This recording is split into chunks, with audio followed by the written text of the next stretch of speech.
Japan became the first Asian team to beat England in a football competitive match. It ended England 0, Japan 1 at Wembley. England players were booed at the end of the match, and the boos would have been louder if most of the fans had not left before the end of the match. Let's dive into it. Let's start with the formation. 3 number 10s of the pitch: Gordon, Rogers and Palmer. Now, if you're going to play that formation, if you're going to play with 3 number 10s, at least play them in the right positions. Play them in positions that they're familiar with. For example, Rogers on the right is wrong. Rogers is used to play on the left and cutting inside to shoot. Play Gordon in the middle because he played there for Newcastle a few times and he played well. And play Foden on the right. He's familiar with playing on the right. And then there's the slow start. Japan start as the better side, and the goal was fantastic. Mitoma steals the ball from Palmer, gives the ball to the winger, and then he arrives late in the box to score. Fantastic goal. Japan deserves to lead at the break. Well, England got a bit better in the second half. They got a bit more of the ball. But O'Reilly was a liability on the left. And the funny thing is, he was the player of the match just a few days ago in the final that Man City played against Arsenal. But it's one thing playing for Man City, where Man City has all the ball, and a different thing playing for England. He got skinned a few times. Now, I worry about him starting at the World Cup.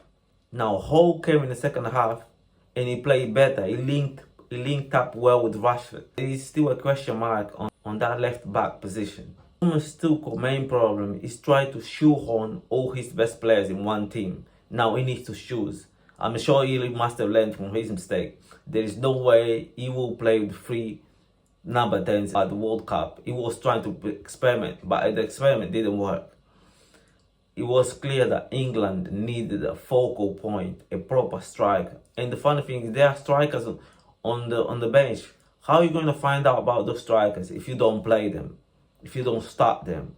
You should have started with one. But the biggest question mark for me is Thomas Tuchel himself. I wasn't a big fan of his appointment. I'm not a big fan of him. I think he's strange. His decisions are strange. Hope he proves me wrong. But with Thomas Tuchel, I'm worried about England at the World Cup. But the biggest question for England is England ready for the World Cup? Obviously not. Can they get better? Yes.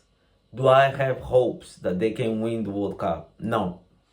There is nothing. When I look at other teams who are also playing friendly, but they are so far ahead, Brazil, Spain, especially France. I hope Thomas Tuchel and this England squad prove me wrong. They go to the World Cup and they win it. But I don't see that happen. I don't see that happen at all. I wasn't happy about Thomas Tuchel being appointed in the first place.